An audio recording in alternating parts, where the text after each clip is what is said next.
What an honor and how humbling it is to be a part of one of the greatest brands in all of college athletics. This is things that you dream about. Clear the field. Here we go. You ready? All right, I'm ready for you. Let's go. Let's have a good one. You think about all the great tradition that has been built at the University of Florida, and that's something that is so exciting. And that is the only new face in the SEC this season. Florida's Jim McElwain, who has groomed quarterbacks very well since 2009. His QBs have a 2.6 touchdown interception ratio. Only 8 major teams have been better over that span. Last season, Colorado State ranked 8th nationally in passing yards per game. Linda, my friend, take it away. All right, Nicole, you heard his voice, and now the resume. The resume you just saw. Here he is, in person, Jim McElwain. Nice to see you. You're on SportsCenter. Thank you so much. Exciting time, Jim. I mean, you come from Colorado State. Now you're in Gainesville.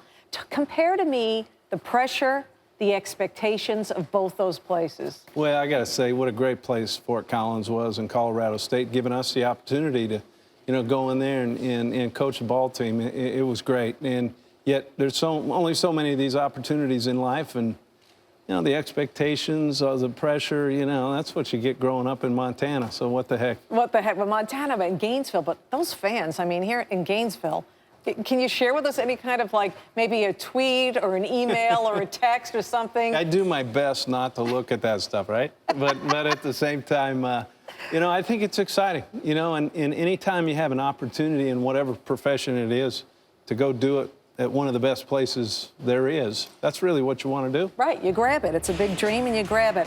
This is a tale of two teams. I mean, last year, you know the stats, 9th in the nation in yards allowed per game on defense, 96th in America in yards per game on offense. So, Jim, how do you strike more of a balance for this team in your first season? Well, I think one of the biggest things is for us to come in and really do a great job of evaluating what our guys on offense do well. Same thing on defense, not try to, change the wheel there, but actually implement some things to help them be successful. And really offensively is for us to put our players in the best position they can to go out and make plays, not turn the ball over, and give our defense an opportunity to get some blows as well. Yeah, the most important player, you mentioned the offense, most important player on offense, of course, is your starting quarterback, Jeff Driscoll. He transferred. So who's going to play quarterback? Well, we've had a great battle. We've got 2 guys there on scholarship right now in Treon Harris and Will Greer, who have really done a really good job embracing what we're asking them to do. And we're excited to come out kind of in August and see which one of those guys really makes the people around them better. That's what we're looking for. All right, we'll see how that plays out, and we'll be all over it here on SportsCenter. You can bet that. We were also over the comments made by Nick Saban.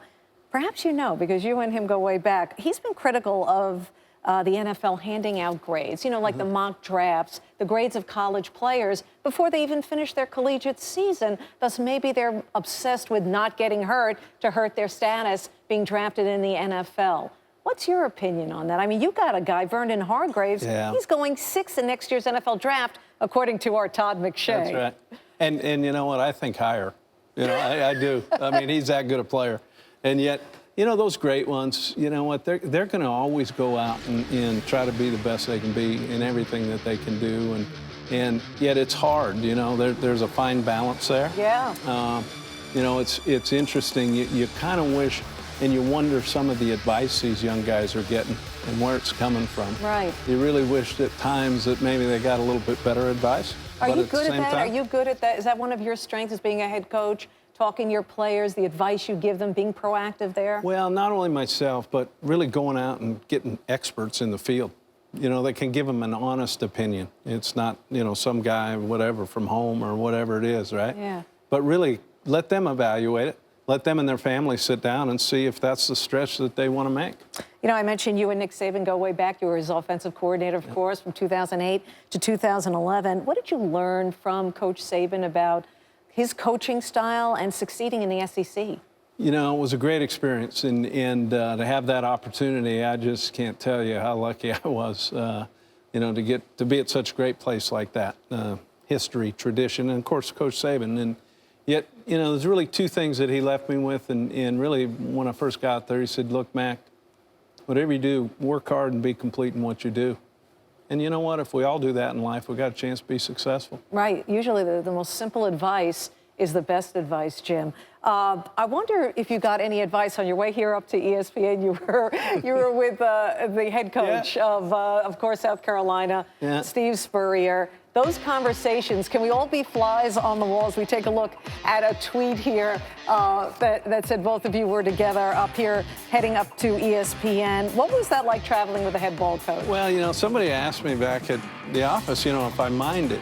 And I said, well, heck, I drive by his statue that is him and the Heisman Trophy every single day. The guy won a national championship there. I should be asking him if I could ride on our plane, right? Well, let me ask you this.